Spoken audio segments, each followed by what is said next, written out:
इंदौर संभाग के अंतर्गत आपने पिछले लेक्चर में 2 जिलों के बारे में पढ़ लिया था, इंदौर और खंडवा, ठीक है ना। इंदौर संभाग के अंतर्गत 8 जिले हैं, 8 जिलों में से 2 जिलों के बारे में आपने पिछले लेक्चर में देखा था, ठीक है। आज इस लेक्चर में हम 3 अन्य जिलों के बारे में देखेंगे, ठीक है। सबसे पहले हम देख लेते हैं बड़वानी के बारे में। बड़वानी जो कि इंदौर संभाग के अंतर्गत आता है। देखिए यहाँ पर मेरा अलग अलग से जिलों को बताने का जो औचित्य है वो ये है कि आप एटलीस्ट ये समझ पाए कि कौन सा जिला किस संभाग के अंतर्गत आता है, ठीक है ना। चलिए बड़वानी की बात कर लेते हैं। सबसे बड़ी जो बात है यहाँ की, इंपॉर्टेंट बात है जो, वो ये है कि बड़वानी में चावल अनुसंधान केंद्र है। चावल अनुसंधान केंद्र, चावल अनुसंधान केंद्र कहाँ का? मध्य प्रदेश का, भारत का नहीं। भारत का चावल अनुसंधान केंद्र है कटक में, उड़ीसा के कटक में है भारत का चावल अनुसंधान केंद्र। अगर अंतरराष्ट्रीय चावल अनुसंधान केंद्र की बात करें तो वो है फिलीपींस में, ठीक है ना। मध्य प्रदेश का चावल अनुसंधान केंद्र है बड़वानी में, ठीक है। दूसरी महत्वपूर्ण जो बात है वो ये है कि बड़वानी के 52 गजा में 72 फीट ऊंची आदिनाथ की जैन मूर्ति है। देखिए जो 72 फीट है, यहाँ पे आपको कहीं कहीं पर 84 फीट भी मिलेगा, ठीक है ना। तो 52 गजा है, एक स्थान है। यहाँ पर पर्वतों को काट करके जैन धर्म के जो पहले तीर्थकर थे, जैनों के जो पहले तीर्थकर थे ऋषभ देव की मूर्ति की स्थापना की गई है 52 गजा में, जो कि है बड़वानी में। और कई बार ये क्वेश्चन पूछा भी जा चुका है, ठीक है ना। तो 52 गजा में 72 फीट ऊंची आदिनाथ की जैन मूर्ति है। लाल मिर्च के उत्पादन में बड़वानी प्रथम स्थान रखता है। लाल मिर्च के उत्पादन में बड़वानी प्रथम स्थान रखता है, ठीक है ना। बड़वानी में बोरगढ़ है एक क्षेत्र, यहाँ पर एक प्राचीन किला है, काफी विशाल किला है।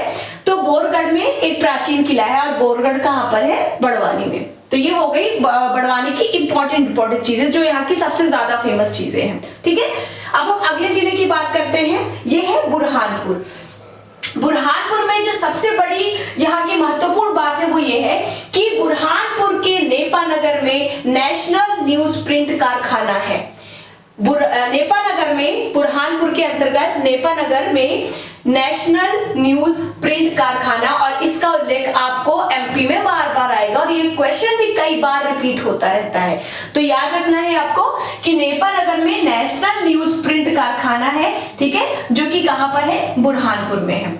दूसरी इंपॉर्टेंट बात यह है कि प्रदेश का पहला ताप विद्युत केंद्र, प्रदेश का पहला ताप विद्युत केंद्र चांदनी ताप विद्युत केंद्र है, जो कि बुरहानपुर में ही स्थित है। प्रदेश का पहला ताप विद्युत केंद्र कौन सा है? चांदनी ताप विद्युत केंद्र, और ये है कहां पर? बुरहानपुर में। देखिए ताप विद्युत केंद्र क्या है, आपको 2 शब्द सुनने को मिलेंगे, एक जल विद्युत केंद्र और एक ताप विद्युत केंद्र। मैं बता देती हूँ, कंफ्यूजन होता है इसमें बच्चों को। एक आपको सुनने को मिलेगा जल विद्युत केंद्र, और दूसरा ताप विद्युत केंद्र।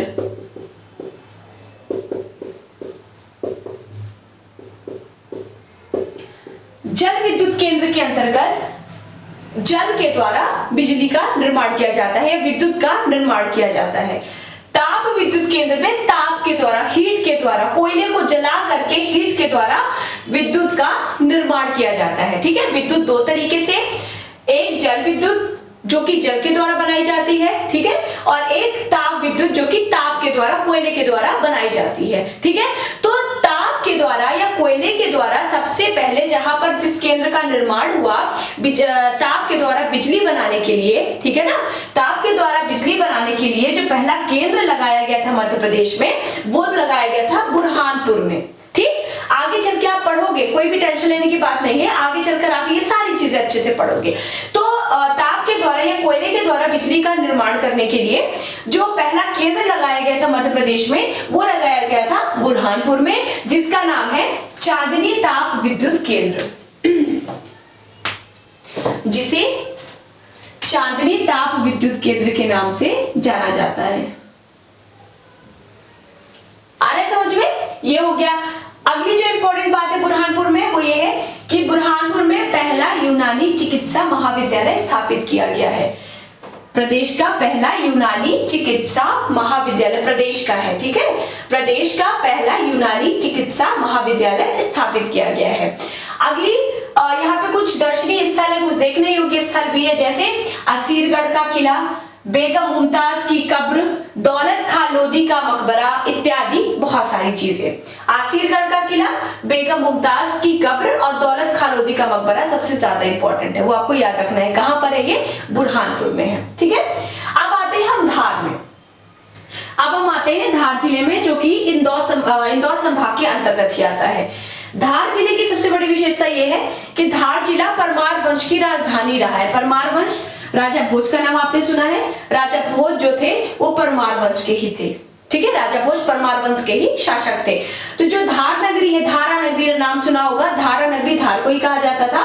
तो परमार वंश की राजधानी रहा है धार। ठीक है, दूसरी विशेषता यह है, धार के कलेक्टर के द्वारा, धार जिले के कलेक्टर के द्वारा सबसे पहले ज्ञान दूत परियोजना की शुरुआत की गई। काफी महत्वपूर्ण परियोजना थी, काफी अच्छी पहल थी ये धार के कलेक्टर के द्वारा। ठीक है, तो धार के कलेक्टर के द्वारा सबसे पहले धार जिले से ही ज्ञान दूत परियोजना की शुरुआत की गई। ठीक है, एक स्थल का नाम सुनेंगे आप बार बार, एमपी के पढ़ने के दौरान कई बार उसका जिक्र होगा, उसका नाम है पीथमपुर।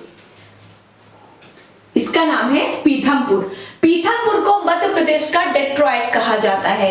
ये काफी कई बार क्वेश्चन आ चुका है। ठीक है ना, पीथमपुर को मध्य प्रदेश का डेट्रॉइट कहा जाता है। और ये पीथमपुर किस जिले में, पूछा जा सकता है, पीथमपुर किस जिले में है? ये है धार जिले के अंतर्गत आता है। ठीक है, पीथमपुर कोई अलग जिला नहीं है। पीथमपुर जो क्षेत्र है, जो स्थान है, ये धार जिले के अंतर्गत आता है। अगला मांडू।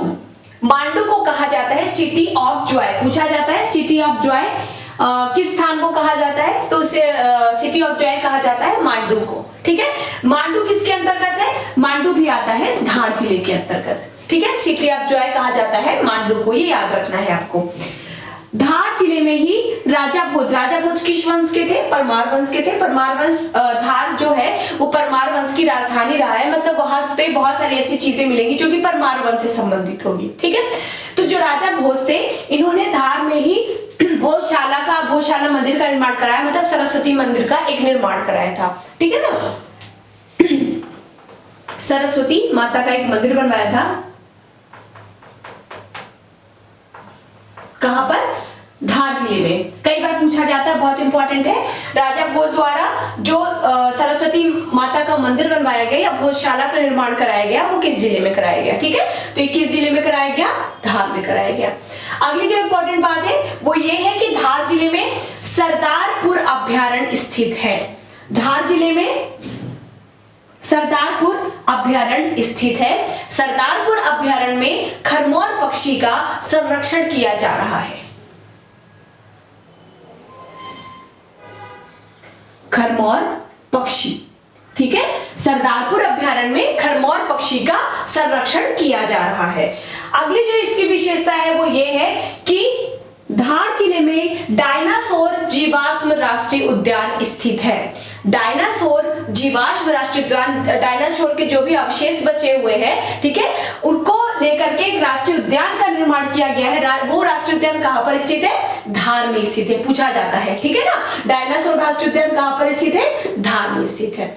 अगली विशेषता, यहाँ पर कई सारे पर्यटन स्थल है, दर्शनीय स्थल है, देखने योग्य।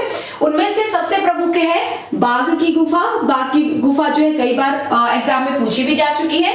बाघ की गुफा किस जिले में स्थित है? तो ये है धार जिले में। हुसन शाह का मकबरा, हुसन शाह का मकबरा कहां पर स्थित है? धार जिले में। मांडू के महल, मांडू के महल कहां पर स्थित है? धार जिले में। धार का किला तो धार में ही होगा। ठीक है, और ऐसी कई सारी चीजें। यहाँ पर सबसे इंपॉर्टेंट है बाघ की गुफाएं, हुसन शाह का मकबरा। ठीक है, बाघ की गुफाएं तो कई बार पूछा जा चुका है और कंफ्यूजन भी बहुत ज्यादा होता है बाघ की गुफाओं में। ठीक है, तो ये हो गए आपके इंदौर संभाग के अंतर्गत 3 अन्य जिले। अब बचते हैं 3 और जिले, वो हम देखेंगे अपने अगले लेक्चर में। तब तक के लिए पढ़ते रहिए। Thank you very much.